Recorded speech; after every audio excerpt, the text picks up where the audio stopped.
asalaamaaleykum mbokk yi xarit yi maa ngi leen di nuyu yéen ñëpp kenn ku nekk ci turam ak ci santam di nuyu ñi nga xam ni ñoom laa seqal tey waxtaan wi di nuyu l'ensemble des directeurs généraux yi nga xam si ñun ñoo seq waxtaan wi tey ak l'honorable député Cheikh Bara Ndiaye nga xam ni xalaat bu rafet bii nag ci moom la jóge ñuy wax tamit ni benn groupe la rek bu ñu jël pour ñu ñëw leeral parce que am na ay sénégalais yu naan ñu jarul woon ngeen di leeral mais dama jàpp ni boo ko séqeeg langue politique bi ak ñoo xam ne ci ay tappaleeg ak ay jaxase la ñuy xëy di ci gont kon li gën mooy bu ñu la taqalee nga leeral dina am solo ndaxte mën nañoo juumloo ñoo xam ne xëy na dañoo xamul kon ñu leeral am na solo loolu moo tax groupe bii ñëw mais mënoon nañoo jël ñeneen ah parce que loolu aussi dañ koy leeral c'est de façon arbitraire qu'on a choisi les gens qui devaient s'exprimer aujourd'hui dans cette conférence de presse donc tu dañu toog rek jàpp ne ñun ñoo war a wax au nom de la majorité mais dañu jàpp ne rek c'est des voix quand même qui sont autorisées pour leeral ku ci nekk ci sa xam-xam fi mu toll ak ñoom la ñu def parce que gis nañ leen démb lu ñu def dañoo def benn cartel de politiciens dugal ci benn màggatum avocat bu jóge France kon nag ñun ñu ñëw leeral loolu dina am solo parce que bu ñu dul leeral tamit comme ni ko waxee mën na lëndëmal yenn xel yi kon bi ma fi may door rek mooy pour won ñi naan régime président Bassirou Diomaye Diakhar Faye day jaay doole damay wax toujours ne manque de respect Bassirou Diomaye Faye weesul nga koy méngale ak Macky Sall taxaw di méngale président Bassirou Diomaye Faye di ko méngale ak Macky Sall loolu c'est lui manquer de respect gis nga fii ñu nekk nii biñ fiy dugg si j'ai eu des sueurs froides parce que lan la ma fàttali ngoon gi nga xam ne ci lañ jaayee doole Ousmane Sonko radié ko de la fonction publique en 2016 ci hôtel bii ñu nekk tey fi lañ defe woon conférence de presse bi ñun ñii ñu toog ñaan ci ñun ñu ngi fi ak le DG de Sogepa aujourd'hui Pouy ak ñeneen ñu toog di fésal li nga xam ne moo doon sunu naqar ci jaay doole bi Macky Sall doon jaay doole Ousmane Sonko ndaxte lan la ko wax ko ab rapport ba war a génne de mais ay quelques informations yu nekk ci ay rapport nga génne loolu lañ jël teg ko ci table ci ni ko yow fonctionnaire nga waroo génne benn information moom si ci biir administration bi la nekk loolu lañ ko taxa ñu dàq ko ci fonction publique moom Ousmane Sonko jaay ko doole en tant qu'inspecteur des impôts loolu ci kanamu sénégalais yépp ñu fekke ko kon tey buñ taxawee ñoom ñu ni rapport yi nga xam si moom la ñuy xaar dañ ko war a génne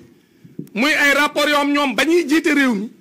dañ ne woon waxuma la nga génne rapport bi ne mais benn information bu ca nekk rek nga génne ko jar nañu dàq la ci jaay la doole ci sa liggéey kon où est la cohérence dans ce qu'ils sont en train de faire tey ñu ni nguur gi dafa war a génne ay rapport ba ñuy lim ni ñetti rapport man leen xanaa buy lim ñetti rapport sax la décence voudrait que mu dindi ci rapport Cour des comptes bi nga xam sénégalais yëpp am nañ ko seen téléphone xanaa la décence voudrait mais xam nga Olivier Sour moom comme ni nga ko waxee Olivier Sour moom dañ koo jëli tubaab rek ab tubaab bu perte la bu ñu jëli France ne ko kaay défendre ñu moom yoonam nekku ci xamul sax yan rapport a génn ak yu génn moom Olivier Sour xamul sax yan rapport la sénégalais yi yore ak yu ñu yorul parce que sénégalais yi daan ko xeeb bu taxawee ne leen ñetti rapport lay laaj nee na day laaj rapport IGF day laaj rapport cabinet Mazars ak rapport Cour des comptes mais au moins mun na nangu ni rapport Cour des comptes sénégalais yëpp a ngi ko yore ñoom ba mu génnee ñoom waa APR lan lañu wax dañ ne rapport bi Cour des comptes defu ko ci site bi ndaxte kenn signé wu ko man leen mais yéen wax caaxaan ngeen di wax boo xoolee site Cour des comptes rapport yi fa ne yëpp amul c'est des rapports postés en ligne de façon électronique donc duñ ci def ay signature tey lan la seen avocat bi di wax moom Olivier Sour nee nañ ko benn chambre ñoo ko signé léegi jóge na ca la waa APR waxoon ne benn chambre ñoo ko signé mais kon comme chambre signé na ko mooy rapport bi am na beneen bi mooy comme ni ko nit ñi leerale sànq te Bara Ndiaye leeral ko mooy IGF ñoom ay fonctionnaire u état lañ mais fonctionnaire état bu defee liggéeyam ba pare mënu koo publier dañ ko koy tere ñun ñii sama gars yi xam nañ li may wax ñun dañoo am ay conseil d'administration ce contrôleur ou ce auditeur interne yow DG Port wala DG 3PT est-ce que ce auditeur interne am na droit auditer au niveau interne sa gestion ba nag dem génn publier ko dans les réseaux su ko defee du fa fanaan dañ koy dàq dañ koy tere donc IGF ay fonctionnaires yu def seen rapport la dañ koy jébbal Cour des comptes ñoom seen liggéey wàcc na du ñoom ñoo koy publier mais Cour des comptes mi nga xam si moom dañ ko imposer mu publier dafa publier kon loolu bu ko ay avocat Macky Sall di laaj c'est parce que dañuy tappale ay caaxaankat lañ xam nañ ne loolu mënta nekk IGF mënta publier rapport le cabinet Mazars également c'est un cabinet privé moom dañ ko choisir pour mu def rapport ma dégg Aïssata Tall Sall ni léegi yéen comme nee ngeen dana gis det yi ba pare lu tax ngeen di jël ku leen ko wëral déedéet wutuñu ku ko wëral ku ko certifié la ñuy wër maanaam comme IGF moo wax ni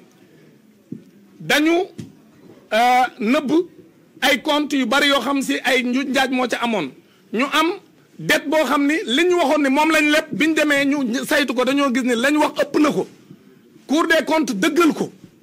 mais pour ñu gën a crédibiliser ñun li ñuy wax il fallait ñu jël un organe indépendant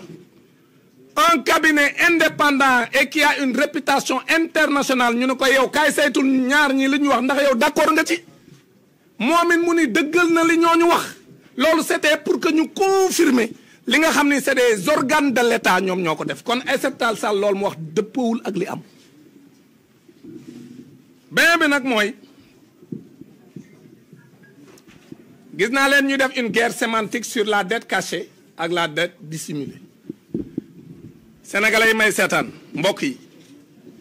ñaari termes yooyu wuute wuñ ci li ci am solo xam lu ci am solo nga tudde ko dette cachée ak dette dissimulée mooy lu ñu nëbb ak lu ñu làq weesul loolu ci wolof bu ñu la nee yow da ngaa làq mbir mi ak da ngaa nëbb mbir mi différence ba bëriwul mooy fexe nga rek ba bu ko kenn gis amul benn différence nëbb nga ko làq nga ko rek la ci wolof pour ñu leeral ko sénégalais yu ñuy seetaan te comme niñ koy waxee ma dégg ñu ni dette cachée mënta nekk ma jox leen exemple bi ma leen jox ma ne leen yow boroom kër mën ngaa am sa soxna weer wu ne nga ne ko lii laa am mooy dugg ci kër gi ñu mën koo tuddee le PIB de la maison nga ne ko man maay liggéey ci kër gi yow liggéeyoo sama doomi tamit commencé guñ liggéey 500000 laa am salaire 300000 yii la ñuy dundee li ci des moom laay fayee location bi ñu dëkkee nii ak ndox meeg courant bi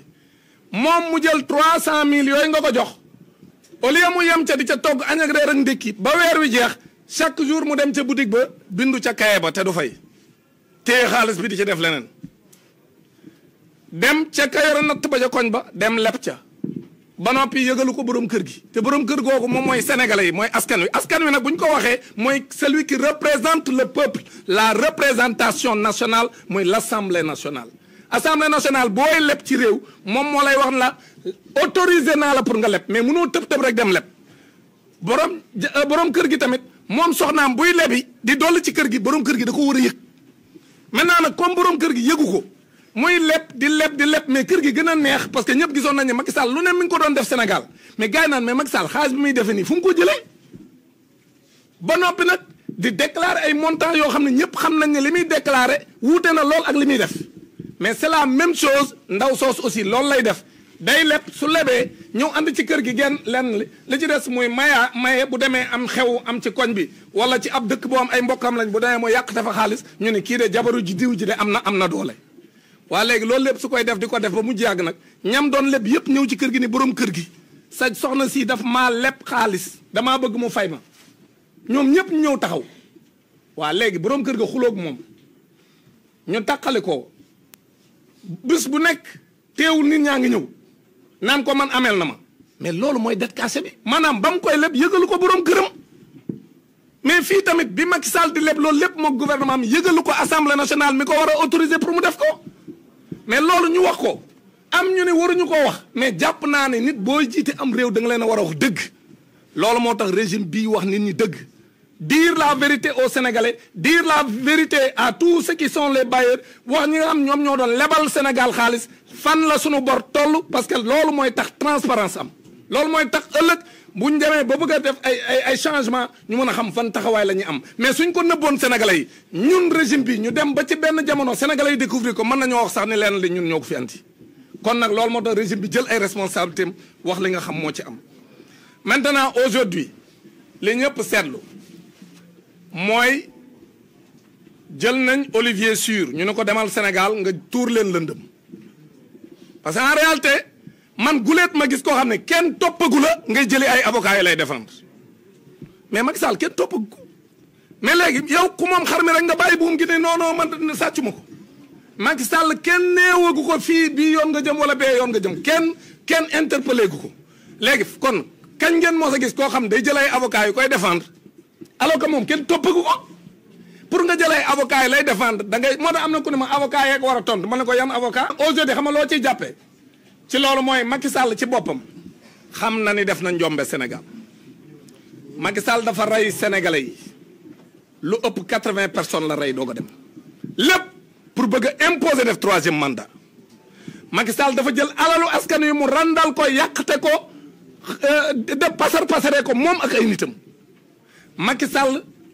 dafa toroxal sénégalais yi parce que ndóol gi sénégalais yi nekkee actuellement Macky Sall moo ko fi indi doog a dem parce que après moi c'est le déluge loolu la bëggoon waaw léegi nag Macky Sall loolu bu ko defee xam nañ dañ koy woo moom il le sait léegi nag moo tax moom aujourd'hui lépp li muy def mooy il jette ses dernières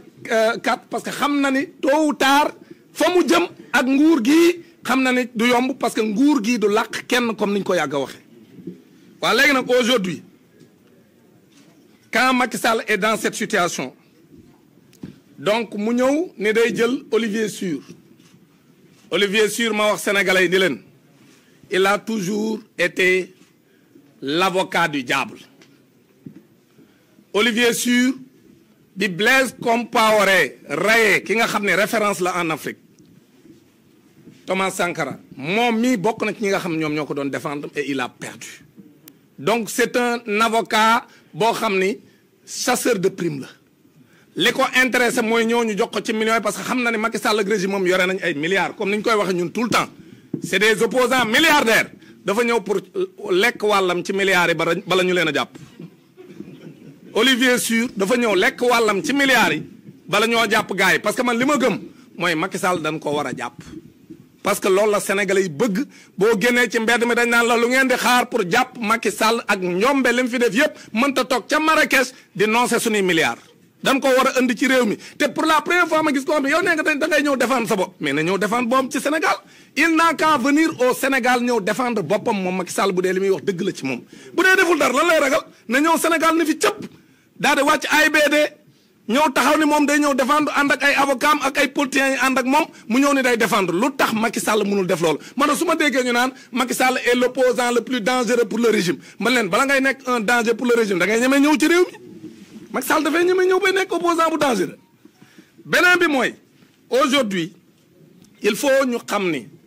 APR li nga xam ne am na démb seen siège bi day wane ni régime bii nag régime bu baax la parce que Macky Sall musta may ab avocat bu jógee à l'étranger Juan Branco exemple la ci quand Juan Branco est venu ici ñuy def seen conférence de presse yéen ñii am nañu ko ci fekke ñuy def conférence de presse fii ici au niveau du relais mais bi mu yegsee lan lañ ko def dañ ko exfiltrer parce que dañoo ñëw am information que ñu ngi koy jël si ci biir conférence de presse bi moom Olivier Sur kenn jëliwu ko dañ koo bàyyi mu toog wax ba géex wax ay waxi caaxaanam dem yoonam dem pare ñu dem ci ay télé ñu koy invité muy wër ci télé yi di wax te kenn jàpp ko alors que Juan Branco bi mu paree ci conférence de presse bi relais dañ koo jël le maire des Parcelles Assainies ak le maire Pape Sow bu Sangalkam ñoom ñoo dem di ko làq di ko wër ba dugal ko ci gaal yóbbu ko Mauritanie pour mu jaaree fa daw kon nag foofu day wane ne booba dictature moo am Sénégal un avocat Sénégal ak France am loo xam convention la seen biir ba avocat bu nekk France am na droit plaider fii avocat bu nekk fii Sénégal am nga droit plaider France léegi moom Juan Branco am droit ñëw Sénégal plaider pour Ousmane Sonko ñu ñëw xañ ko yemuñu ca ñu dem di ko dàqi ba Mauritanie dem kar ko andi ko tëj ko fii Rëbës ba noppi nag toroxal ko fii ci Rëbës mais est-ce que ñun def nañ loolu Olivier Sur dañ ko bàyyi mu wax lu ko neex wax ba géex dem yoonam loolu rek wan na différence entre le régime du président Bassirou Diomaye Diakhar Faye et le régime du président Macky Sall bokkuñu Comme Olivier Sur, ce qu'on doit lui dire, c'est qu'il comprenne que le Sénégal n'est pas une république bananière. Que nous ne sommes pas une république de complexés. Il y a un changement de paradigme au Sénégal. Et que le Sénégal aujourd'hui est dirigé par des hommes et des femmes qui sont fiers d'être sénégalais, qui n'ont aucun complexe envers l'Occident, qui n'ont aucun complexe envers la France. C'est ça que Olivier Sur doit comprendre. Qu'aujourd'hui, si on l'a pris pour être un sorcier blanc,